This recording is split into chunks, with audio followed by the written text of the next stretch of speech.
This is the story of how the most profitable airline in America became a bankrupt zombie in less than a decade. Today, on February 6, 2026, Spirit Airlines is fighting for its life in its second bankruptcy proceeding in 2 years. This rare Chapter 22 disaster has left its bright yellow planes gathering dust or sold for parts. Once, this company transformed travel by charging for water and carry-ons, forcing every other airline to copy them. Now, it stands as a warning. We are watching the end of the ultra-budget carrier, and the reasons go beyond just bad service. Long before the bright yellow planes became a meme for chaos, this company was a quiet operator called Charter One, founded in 1980 by Ned Homefeld. It began as a simple tour operator in Detroit, delivering gamblers to Atlantic City, rather than starting with a grand vision of $9 fares. By 1992, they rebranded to Spirit Airlines, but they remained a confused carrier for over a decade. They flew standard routes with standard service, while losing standard amounts of money. The airline had no identity, no competitive advantage, and no real future. This changed in 2006, when they hired a man who only cared that you flew his planes. Ben Baldanza took over as CEO in 2006 with the radical idea that passengers only cared about price, despite claiming they wanted legroom. He stripped the airline to its bones. Reclining seats and free water disappeared, while carry-on bags suddenly cost $30. He unbundled every component of air travel until the ticket price dropped lower than a bus ride. The media mocked him, while late-night comedians used Spirit as a punchline. But Baldanza knew the math worked. He turned Spirit into an ultra-low-cost carrier, where you paid for the seat and dignity cost extra. The strategy was successful. By 2015, Spirit Airlines was the most hated airline in America. Yet, it was also the most profitable.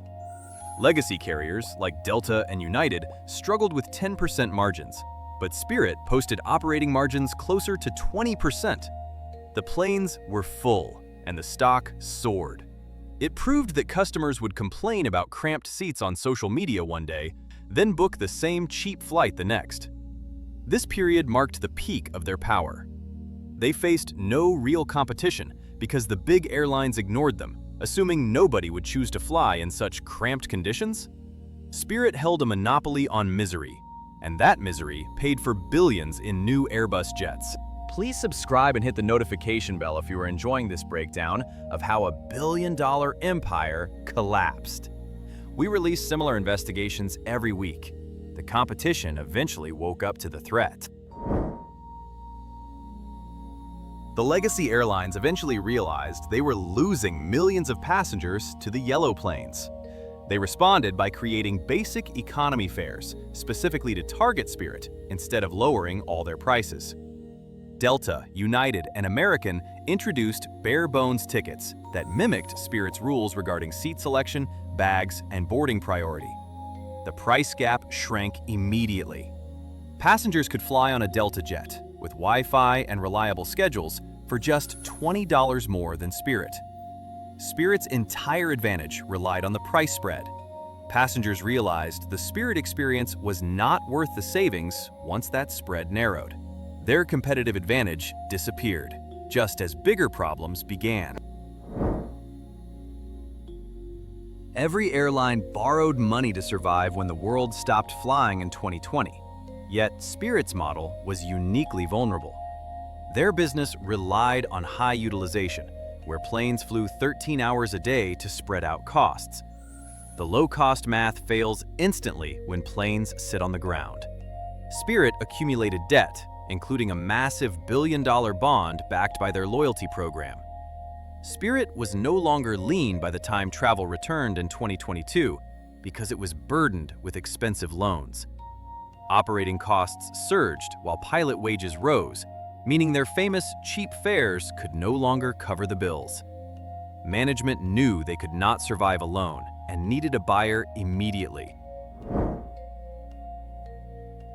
Two suitors arrived in early 2022. Frontier Airlines proposed a merger of equals to combine two ultra-budget carriers into a massive discount giant. JetBlue then intervened with a hostile, all-cash offer of nearly $4 billion. JetBlue wanted Spirit's planes and pilots to expand their own premium brand, rather than remaining a budget carrier. They planned to repaint the planes and remove seats to add legroom. Spirit's board warned that regulators would likely block the JetBlue deal, but shareholders prioritized the immediate cash payout. They chose the money over the logic, which proved to be a critical error.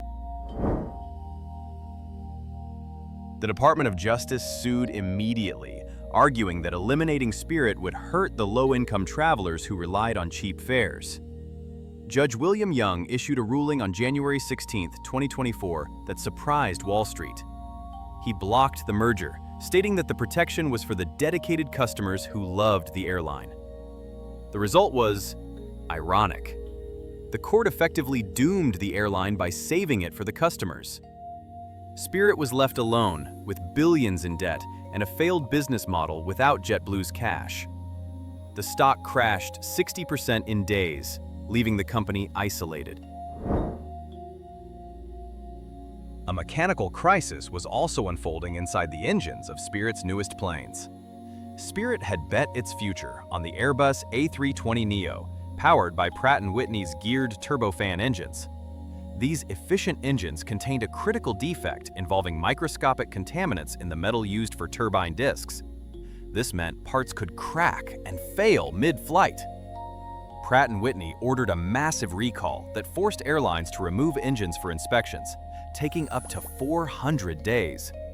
This was a manageable issue for a global airline like Delta, but it was a catastrophe for Spirit due to their lack of spare planes. The scene at Spirit's maintenance hangars resembled a graveyard by mid-2024. Dozens of brand new aircraft sat engineless and useless. Over 20% of their fleet was grounded at the peak of the crisis. An airline pays for a plane regardless of its status, so Spirit wasted cash on leases for jets that generated no revenue. Spirit could not sell tickets, despite surging travel demand in 2024 and 2025, because they lacked the planes to fly the routes. They were forced to furlough the same pilots JetBlue had wanted to acquire just a year earlier. The downward spiral had begun. The situation became critical on November 18, 2024. Spirit filed for Chapter 11 bankruptcy protection with over $1 billion in maturing debt and no cash to pay it. This was a humiliating moment for an airline that had been a major success story just a decade prior. Ben Baldanza, the architect of the Spirit model, passed away just days before the filing, which added to the tragedy. The company promised a quick restructuring that would wipe out shareholders while keeping the planes flying. They emerged in March 2025 with less debt and new optimism about their finances. However, fixing the balance sheet did not repair the broken engines. The corporate world calls it a Chapter 22, when a company files for Chapter 11 twice in a row. This usually signals the end of the company. Spirit's return to solvency lasted less than 6 months before a brutal summer in 2025. The engine problems worsened as projections showed up to 70 aircraft grounded. Competitors sensed weakness and slashed prices on Spirit's key routes to Florida and Las Vegas. Spirit filed for bankruptcy again in August 2025 while bleeding cash and unable to compete. There was no optimism this time. It was a desperate scramble to salvage remaining value rather than a restructuring. Spirit Airlines technically still exists in early 2026, but it is significantly smaller than before. They have begun selling off their most valuable airport gates to survive. Spirit sold prime gates at Chicago O'Hare to United and American for millions in cash during late 2025 and January 2026. They completely exited markets like Milwaukee, Phoenix, and St. Louis recently. The strategy has shifted from growth to shrinking for survival. The network is contracting to a few core, profitable routes. This leaves travelers in smaller cities with fewer options and higher prices, which is exactly what the judge tried to prevent. The public reaction of indifference is the saddest part of Spirit's collapse. People mourned the loss of icons like Pan Am or TWA, but the internet responded to Spirit's fall with memes. Years of treating passengers like cargo created a brand with no emotional connection. People flew Spirit out of necessity rather than desire. That fragile, transactional relationship broke when operational meltdowns started in 2024 and cancellations spiked. Passengers simply walked away. Being the cheapest option is a great business model, only until reliability fails. An airline is finished once it becomes both uncomfortable and unreliable. The end of the original Spirit Airlines leaves a gap in the American aviation market. Frontier Airlines remains, but even they are struggling to find a path forward. Air travel is becoming a luxury good again in 2026. Legacy carriers have less pressure to keep basic economy fares cheap, without Spirit acting as the market's price anchor. Ticket prices are already rising in the markets Spirit exited. The ERA of the cheap cross-country flight is likely over, buried under massive debt, broken engines, and federal regulations that unintentionally accelerated the collapse. The story of Spirit Airlines is a classic business tragedy. It proves that a company can disrupt an industry, make billions, and change how a nation travels, yet still vanish without resilience. Spirit bet everything on ideal conditions, such as endless cheap credit, perfect engine reliability, and a tolerant customer base. They were unprepared when difficulties arrived. The yellow planes may fly for a few more years under new owners, but the spirit that changed the industry is gone. It was a wild and uncomfortable ride that few will miss. Spirit Airlines forced the world to change, and then the world changed without it. Its rise and fall, from the genius of unbundling to the chaos of bankruptcy, demonstrates how quickly fortunes turn in the aviation business. It was never boring, whether one loved the savings or hated the experience.